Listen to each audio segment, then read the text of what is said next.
Bonsoir, mesdames et messieurs, merci de nous rejoindre sur la première télévision panafricaine. Dans le vaste Sahel qui constitue désormais un enjeu politique et géopolitique, les pays sont liés par la géographie, mais chaque nation écrit sa propre histoire. À l'image de ce vaste pays pris dans les ténèbres de la menace terroriste et qui, pour exister en tant qu'État souverain, a dû faire de la sécurité la priorité politique numéro 1. Le Niger est un pays sûr dans une région incertaine. Doté de moyens exceptionnels, les forces de défense et de sécurité du Niger veillent sur chaque mètre carré dans un territoire vaste d'1,260,000 km². En célébrant le 18 décembre, le Niger a de quoi être fier de cette armée. J'ai le plaisir de recevoir dans la grande interview le chef suprême des armées. J'ai nommé le président Issoufou Mahamadou, président de la République du Niger. Monsieur le Président, bonsoir. Bonsoir. Merci de l'immense plaisir que vous nous faites de nous recevoir. Je rappelle que nous sommes ici à la résidence présidentielle de Dosso, la ville de Dosso, qui accueille les festivités de l'indépendance, une ville où des investissements de plusieurs milliards ont été faits ici pour accueillir les festivités, pour faire de Dosso une ville moderne. Est-ce que Dosso Soga, Monsieur le Président, c'est un pari réussi? Bien, je vous remercie. Je voudrais d'abord dire que je me félicite du bon déroulement des cérémonies du 56e anniversaire de la fondation de la République du Niger, parce que la République du Niger a été fondée le 18 décembre 1958. Donc nous en fêtons aujourd'hui le 56e anniversaire ici à Dosso. Et en vue de ces festivités, nous avons conçu une opération, un projet, un programme qu'on a appelé Dosso Soga, qui a permis à Dosso de prendre un autre visage, dans la mesure où des travaux importants, des investissements importants ont été faits en matière d'infrastructures pour les forces de défense et de sécurité. Vous venez de leur rendre hommage. Également des infrastructures civiles ont été mises en place. Et il y a eu beaucoup de travaux de voirie dans la ville de Dosso. Et la fête, comme vous avez dû le constater, a été belle. Il y a eu un excellent défilé. Et en particulier, vous avez dû apprécier le défilé militaire. Et je profite de l'occasion pour renouveler l'hommage aux forces de défense et de sécurité qui veillent nuit et jour sur la sécurité des Nigériens et de leurs biens, sur la sécurité de nos frontières. C'est vrai que nous sommes dans une zone très menacée, avec les menaces que vous connaissez, les menaces terroristes, les menaces d'organisation criminelle. Le Niger est enfermé dans un triangle qui a 3 sommets. Un sommet en Libye, où la situation sécuritaire est très mauvaise. Un deuxième sommet au Mali, qui a subi les contre-coups de la dégradation de la situation sécuritaire en Libye. Et un 3e sommet au Nigeria, sur notre flanc sud, où malheureusement sévit Boko Haram. Donc le Niger, en dépit de cet environnement très difficile, très dégradé sur le plan sécuritaire, le Niger est un niveau de paix et de sécurité grâce aux actions de nos forces de défense et de sécurité. Justement, pendant ce défilé, on vous a vu afficher une fierté légitime, parce que votre armée est l'une des plus performantes dans la région aujourd'hui, malgré la menace, malgré l'étendue du territoire. Elle arrive à assumer sa mission régalienne. J'ai envie de vous demander, Monsieur le Président, quel est le prix payé pour construire une armée à la dimension qui puisse faire aujourd'hui face aux nouvelles menaces? Vous savez, notre armée est une armée qui a une grande tradition de professionnalisme, une grande tradition de savoir-faire. Et quand j'étais arrivé aux affaires en 2011, ma première priorité, c'était de veiller à ce que l'armée et de manière générale les forces de défense et de sécurité soient en situation de faire face aux menaces.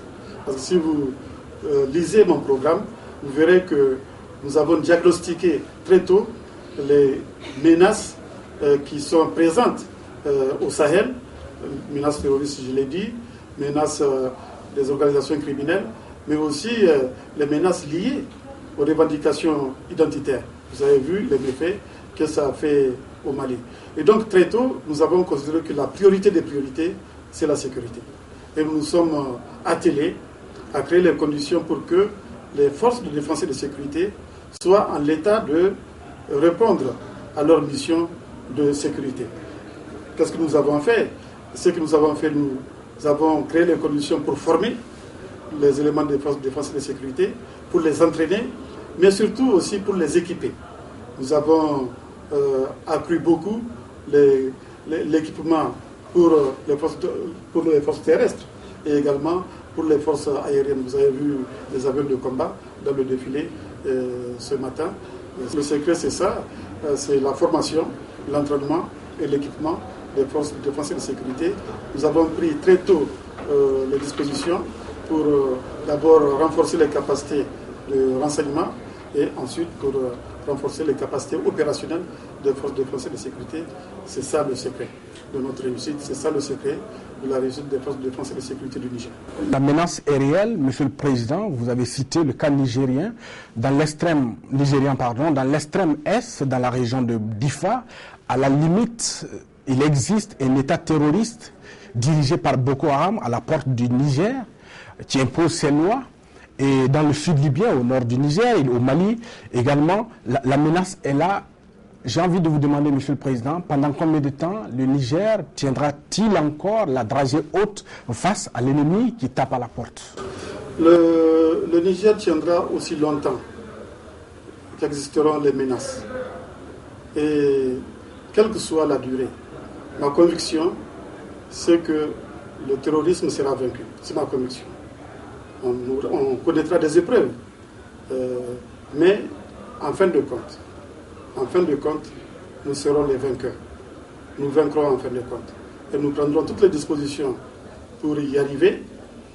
D'abord au niveau de notre pays, en mettant, comme je l'ai dit, nos forces de défense et de sécurité en situation de faire face à leur mission, mais aussi en nous mettant ensemble avec les autres pays, avec les pays voisins.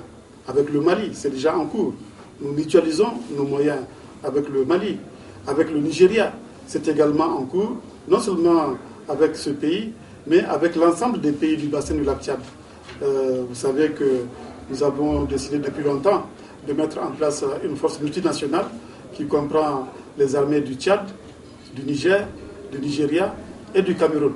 Cette force multinationale est opérationnelle et en amont d'ailleurs de la mise en place des forces, des capacités opérationnelles au niveau multinational, au niveau de cette région, nous avons mis en place en commun des moyens dans le domaine du renseignement. Donc, côté Libye, c'est là la grosse préoccupation, parce que la Libye est quand même la source de toute cette déstabilisation de l'ensemble des pays du Sahel. Et c'est pour cela, en ce qui concerne la Libye, nous demandons à la communauté internationale de prendre des dispositions pour stabiliser la Libye, pour qu'il y ait une autorité en Libye qui puisse contrôler l'ensemble du territoire libyen, parce que comme vous le savez, actuellement, le territoire libyen est entre les mains des milices qui se combattent et l'autorité centrale n'existe plus. Donc il est extrêmement important de créer les conditions de stabilisation de la Libye. C'est cela qui permettra de couper la base d'approvisionnement aux terroristes qui sévissent au Mali et au Nigeria. Vous êtes donc pour une intervention militaire internationale en Libye? Absolument. Il y a eu une intervention militaire qui a fait tomber le régime de Kadhafi. Et après la disparition de ce régime, il n'y a plus d'autorité. Il y a des milices, comme je l'ai dit, qui font la loi en Libye. Le sud libyen est devenu incontrôlable. Le sud libyen est devenu un sanctuaire pour les terroristes. Les terroristes, par exemple, qui ont été chassés du Mali, sont allés se réfugier dans le sud libyen. Par conséquent, les mêmes forces qui sont intervenues pour créer ce chaos doivent le réparer. Et c'est pour cela que nous disons que la communauté internationale doit prendre des dispositions pour stabiliser la situation en Libye.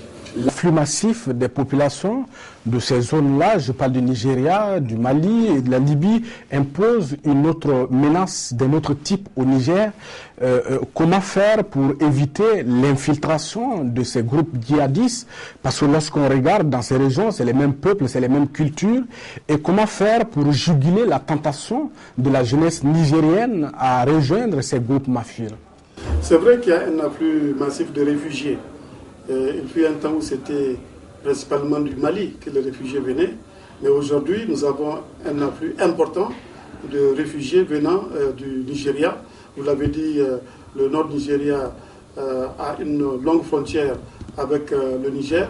Il se trouve que Boko Haram a occupé plusieurs villes au nord du Nigeria. Et cela a provoqué un flux de réfugiés extrêmement importants dans la région de Difa. On estime le nombre de réfugiés entre 100 000 et 150 000 actuellement dans cette région qui ne représente que 600 000 habitants. Vous voyez donc près de 25% de réfugiés, on a près de 25% de la population de Dosso qui est constituée de réfugiés. Et il peut se trouver que les terroristes s'infiltrent dans le flux de réfugiés pour venir commettre des attentats, par exemple au Niger. Mais pour l'instant, on n'a pas enregistré, heureusement pour nous, d'attentats dans la région de Dosso et de Difa ou ailleurs. Alors, c'est pour cela que nous sommes extrêmement vigilants. Nous avons beaucoup mené de campagnes de sensibilisation au sein du peuple, parce qu'il y a cette trinité qu'il faut essayer de consolider, la fameuse trinité gouvernement, peuple et armée. Et nous avons notre peuple qui est derrière nous, nous avons notre peuple qui est derrière notre armée, et cela nous permet d'avoir beaucoup de renseignements humains, et ces renseignements humains nous permettent d'anticiper et de prévoir les menaces. Et je pense que tant que nous continuerons à rester soudés, notre peuple, notre armée, notre gouvernement, nous serons invincibles. Plus de 50 ans après les indépendances, l'Afrique est obligée aujourd'hui de sous-traiter sa sécurité. Ces propos sont du président Issoufou Mahamadou du Niger. Monsieur le Président, qu'est-ce qui empêche aujourd'hui les ensembles régionaux de se doter de forces d'intervention rapide, de forces réactives face à la menace? Est-ce que c'est des querelles de leadership? Vous l'avez rappelé, je suis le premier à l'avoir dit. L'Afrique, plus de 50 ans après son indépendance, est incapable d'assurer par elle-même sa sécurité, la sécurité des Africains et de leurs biens. Et si je prends l'exemple de ce qui s'est passé au Mali, il a fallu l'intervention servale pour nous tirer d'affaire, sans l'intervention française. Et je voudrais ici encore, au passage, renouveler mes remerciements et ma reconnaissance au président Hollande qui a eu le courage de lancer cette opération. Sans cette opération, aujourd'hui, la totalité du Mali serait occupée par les terroristes et peut-être même que le Niger aurait été conquis par les terroristes. C'est regrettable que ce soit l'ancien colonisateur qui vienne nous tirer d'affaire. Il faut par conséquent que nous, Africains, que nous ressaisissions. Il faut que nous mutualisons nos moyens. Il faut que nous mettions en place des forces de réaction rapide capables d'assurer la sécurité de nos différents pays. C'est un peu cela qui est envisagé dans le cadre de l'Union africaine. Nous avons cette force en attente de l'Union africaine que nous voulons mettre en place. Et d'ici là, nous voulons mettre en place une force de réaction rapide et qui puisse répondre immédiatement aux crises. Ça, c'est à l'échelle du continent. Maintenant, à l'échelle régionale, par exemple au niveau de la CEDEAO, il faut également envisager la mise en place de ce type de moyens, la possibilité de mettre en commun nos forces de renseignement et nos capacités opérationnelles. Nous le faisons déjà, je l'ai dit, au niveau des pays du bassin du lac Tchad. Donc il faut, nous le faisons également au niveau du groupe le G5 Sahel, avec la Mauritanie, le Mali, le Burkina Faso, le Niger et le Tchad. Monsieur le Président, tout comme en Libye, l'intervention militaire française au Mali a laissé un goût d'inachevé. Le veto imposé par la France sur Kidal a permis de ressortir le MNLA, qui n'existait sur aucun territoire malien, de contrôler toute cette région. Et aujourd'hui, c'est l'impasse. Quel est votre regard sur cette ambiguïté-là? Écoutez, moi dès le départ, j'ai été très clair. J'ai dit qu'il faut désarmer tous les mouvements armés qui sont présents sur le territoire malien, y compris le MNLA. Vous l'avez dit, le MNLA avant l'opération de la CEDEAO et avant l'opération Serval n'existait plus au Mali. Il a été chassé déjà du Mali par les terroristes. Et je regrette que le MNLA ait été remis en selle. Parce que nous ne pouvons pas accepter aujourd'hui en Afrique des revendications identitaires par les armes. Et quelque forme d'ailleurs que ça soit. Aujourd'hui, le Mali est un pays démocratique. On n'a pas besoin de prendre les armes pour revendiquer. Et surtout, nous ne pouvons pas accepter des revendications qui divisent nos pays, qui divisent nos territoires. Nous sommes non seulement pour l'intégrité du Mali, mais nous sommes pour l'intégrité de tous les autres pays africains. L'Afrique est déjà trop divisée. J'ai coutume d'utiliser cette métaphore. Quand on regarde la carte de l'Afrique, on a l'impression d'avoir face à soi un miroir brisé. Ce miroir, on ne doit pas le briser davantage, on doit le réparer. Si jamais, comme j'ai coutume de le dire, on doit un jour sortir des frontières héritées de la colonisation, il faut en sortir par le haut, par l'intégration, et non pas en créant d'autres frontières. Donc, je regrette que le MNLA ait été remis en selle. J'espère que aussi les négociations qui sont en cours à Alger aboutiront à un accord qui permettra de sauvegarder l'intégrité territoriale du Mali et qui permettra peut-être à créer les conditions pour que les MNLA reviennent dans une situation qui puisse nous permettre d'avoir la paix et la sécurité dans le pays. Justement, certains pensent que toutes ces péripéties viseraient à la création d'un État Touareg à la porte du Niger. Quelle sera votre réaction à cette éventualité? Mais les Touaregs ne revendiquent pas la création d'un territoire. Il ne faut pas confondre ceux qui pensent les Touaregs avec ceux qui pensent le MNLA. Le MNLA ne représente pas les Touaregs. Vous avez vu au Mali ou au Niger, il y a eu, c'est vrai, de temps en temps des rébellions, mais ces rébellions ont toujours été le fait d'une minorité qui ne représente pas l'ensemble du peuple Touareg. Donc l'Azawad, je pense, tel qu'il est défini territorialement, d'abord, n'est pas composé que de Touareg, vous le savez.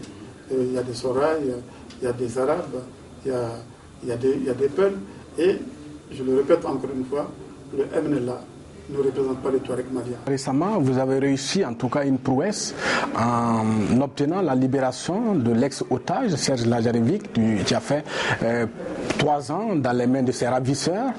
Quelles ont été les contreparties, Monsieur le Président? Mais il n'y a pas de contrepartie. On a négocié dur. On a négocié pendant 1 an. C'est la patience qui a payé. On a développé des arguments et on est parvenu à cette libération. C'est vrai qu'il y a eu la libération d'un certain nombre de prisonniers. Si on peut considérer que c'est ça la contrepartie, oui, il y a eu la contrepartie sous cette forme. 4 djihadistes maliens? Mais je crois que le président malien s'est largement exprimé sur cette question. Ce n'est pas la peine que je revienne là-dessus. Sur les antennes de nos confrères de France 2, l'ex-otage a avoué qu'il a été libéré contre de l'argent. Ah, je n'ai pas cette information. Je ne suis pas au courant que de l'argent ait été donné en contrepartie de sa libération. Si cela s'avère, ça veut dire qu'il y a une sorte de prime au terrorisme de la part de la France? Non, je pense que ce n'est pas vrai, parce que moi, je n'ai pas connaissance qu'une rançon ait été payée. Or, je suis quand même l'acteur central dans ce dossier. C'est suite à la demande de François Hollande, comme j'ai eu à le dire, en décembre 2013, que j'ai pris ce dossier en main, que j'ai mis en place une équipe, la même équipe d'ailleurs, qui a créer les conditions de la libération des otages d'Arlit. Donc j'ai mis en place cette équipe qui a négocié pendant un an. Et donc, s'il y avait une rançon, je l'aurais su, puisque c'est mon dossier, c'est moi qui ai dirigé cette opération de bout en bout avec l'aide de l'équipe que j'ai mise en place. Monsieur le Président, avec votre permission, on va aborder votre programme de renaissance nationale. Votre pays il est en chantier, des infrastructures sortent de terre, que ce soit à Niamey ou à l'intérieur du pays. Des routes sont construites un peu partout. Et lorsqu'on prend le domaine des infrastructures routières, on peut dire que c'est très visible sur l'ensemble du territoire. Est-ce que finalement, pour vous, le développement du Niger passe par le développement des routes? Absolument. Le développement du Niger passe par la mise en œuvre d'un certain nombre, la réalisation d'un certain nombre d'objectifs, la réalisation d'un certain nombre de priorités qui sont très bien décrites dans mon programme. La première priorité, on en a parlé, c'est la sécurité. Ensuite, nous avons le chantier de la démocratie. Nous avons une démocratie dynamique. Et ensuite, les autres priorités, ça concerne le développement économique et social. C'est l'objet de votre question. Et sur ce plan, je suis satisfait des réalisations qui ont été réalisées en 3 ans et demi. Que ce soit dans le domaine des infrastructures, les routes, vous y avez fait allusion, les infrastructures ferroviaires, si vous avez vu le chantier de chemin de fer qui est en cours, ce tronçon Niamey-Dosso qui est en cours fait partie de l'ensemble de la boucle ferroviaire Cotonou, Niamey, Ouaga, Abidjan. On a visité ce matin la gare ferroviaire de Dosso qui est en cours de réalisation. Nous avons également beaucoup de succès dans le domaine des infrastructures énergétiques. Le barrage de Kandaji avance normalement. Nous avons lancé récemment un projet de centrale thermique au charbon dans le centre du pays d'une capacité de 600 MW. Donc, au plan des infrastructures, nous sommes en train de réaliser les objectifs du programme. Nous avons aussi enregistré beaucoup de réussites dans le secteur de l'initiative 3e. Les Nigériens nourrissent les Nigériens. Ça fait 3 ans et demi que je suis au pouvoir. Nous avons connu des périodes de sécheresse, mais ces sécheresses ne se sont pas transformées en famine, ce qui prouve que l'initiative 3e est une réussite. On arrive à produire suffisamment de céréales pour nourrir les Nigériens, même en cas de mauvaise campagne pluviale, dans la mesure où nous avons mis beaucoup l'accent sur la production irriguée, et l'initiative 3e est en train d'être vraiment une réussite. Ensuite, nous avons également fait beaucoup de réalisations au plan social. En ce qui concerne l'éducation, nous avons enregistré beaucoup de progrès, beaucoup de succès dans ce domaine. Nous avons réalisé beaucoup d'infrastructures, nous avons formé beaucoup d'enseignants. Ensuite, dans le domaine de la santé aussi, beaucoup a été fait, ainsi que dans le domaine de l'accès à l'eau pour les populations. Le domaine de la création d'emplois aussi, en particulier pour les jeunes, n'a pas été oublié. Et enfin, nous avons distribué beaucoup de revenus dans le pays, non seulement pour les paysans, mais également pour les agents de la fonction publique. Parce que je dis ici au passage que la masse salariale du Niger a été multipliée pratiquement par 3 à l'espace de 3 ans. Donc globalement, je peux considérer que le bilan est positif. Nous avons remporté beaucoup de succès. Et j'allais oublier d'ailleurs les infrastructures qui sont en train d'être réalisées dans les grandes villes du Niger. C'est le cas de Niamey avec Niamey-Niala, c'est le cas de Dosso avec Dosso-Soga, ça sera bientôt le cas de Maradi avec Maradi-Kolia, et toutes les autres villes, chefs-lieux de région, vont être concernées par la réalisation d'infrastructures pour le bénéfice des populations. L'éducation, dans votre pays, des milliers d'infrastructures, des milliers d'écoles ont remplacé des paillotes. Ceci permet, n'est-ce pas, d'accroître le nombre d'élèves. Et puis il y a eu un appui au niveau académique. Si ces mesures permettent aujourd'hui la massification, est-ce qu'en amont, il y a des mesures qui sont prises pour renforcer la qualité de l'enseignement? Bien sûr, comme vous venez de le dire, beaucoup a été fait pour l'école. Pour donner quelques exemples, de 2000 à 2010, il a été construit sur 10 ans 3000 classes. C'est ce que nous faisons chaque année, 3000 classes chaque année. Ce qui a été fait en 10 ans, on le fait en 1 an. C'est-à-dire que sur le mandat de 5 ans, nous ferons 15 000 classes. C'est un effort colossal, c'est un effort important, parce qu'en 50 ans, de 1960 à 2010, il a été construit 20 000 classes au Niger. Et nous, en 5 ans, on va réaliser 15 000 classes. 15 000 classes en 5 ans, 20 000 classes en 50 ans. Vous voyez l'effort qui est en cours, que nous sommes en train de faire depuis 2011. Mais bien sûr, l'enseignement, ce n'est pas que les classes. L'enseignement, c'est d'abord les maîtres, c'est les enseignants. Et c'est la condition pour qu'on ait un enseignement de qualité, il faut avoir des enseignants de qualité. C'est ce que nous sommes en train de faire. Parallèlement à la réalisation d'infrastructures, nous formons des enseignants, nous formons des instituteurs dans les écoles normales, dont on a augmenté la capacité. On a créé d'ailleurs de nouvelles écoles normales. Et également, nous avons mis beaucoup l'accent sur la formation des enseignants du secondaire. Au niveau primaire, c'est les écoles normales. Au niveau secondaire, c'est l'école normale supérieure qui forme les professeurs de CG.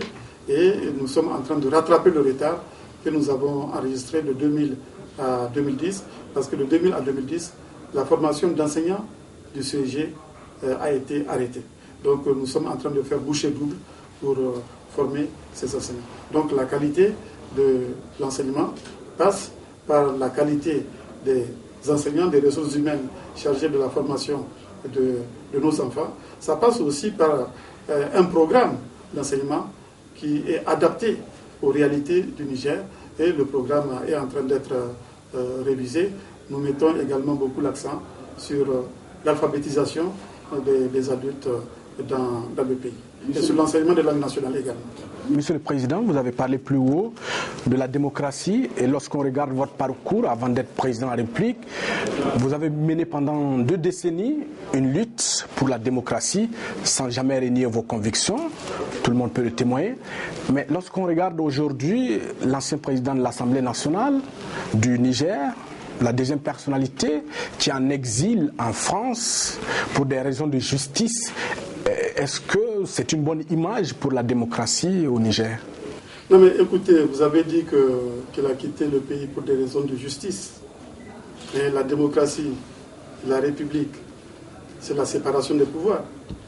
Il y a 3 pouvoirs au Niger. Il y a le pouvoir judiciaire, il y a le pouvoir exécutif, dont je suis le chef. Il y a le pouvoir législatif. Aucun pouvoir ne doit empiéter sur le domaine des autres pouvoirs. Donc, il est poursuivi par la justice pour des raisons que je ne vais pas évoquer ici. Le dossier étant pendant devant les tribunaux, je n'ai pas à le commenter, mais cela ne veut aucunement dire que nous sommes en train de reculer sur le plan démocratique.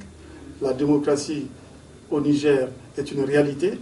La démocratie au Niger a une certaine vitalité. Vous voyez ce qui se passe, comment les Nigériens sont libres, comment les gens s'expriment, comment les journaux, comment la presse est libre. Et d'ailleurs, je voudrais vous le rappeler, l'année dernière, j'ai même eu un prix de la part de la presse privée nigérienne. Ça, c'est un indicateur fort qui prouve que les gens se sentent en liberté dans le pays. Dernière question, Monsieur le Président, puisque vous n'avez pas assez de temps. Lui évoque une cabale politique. Si longtemps qu'il était dans l'alliance avec vous, on n'a pas fait sortir ce problème. Il a suffi qu'il rejoigne l'opposition pour qu'on lance des poursuites contre lui. Écoutez, moi je n'ai pas de commentaire à faire sur un dossier qui est devant les tribunaux, qui est pendant devant la justice. Par contre, vous me permettrez de dire que nous avons, je l'ai dit tout à l'heure, remporté beaucoup de succès dans la mise en œuvre du programme de renaissance en ce qui concerne les différentes priorités.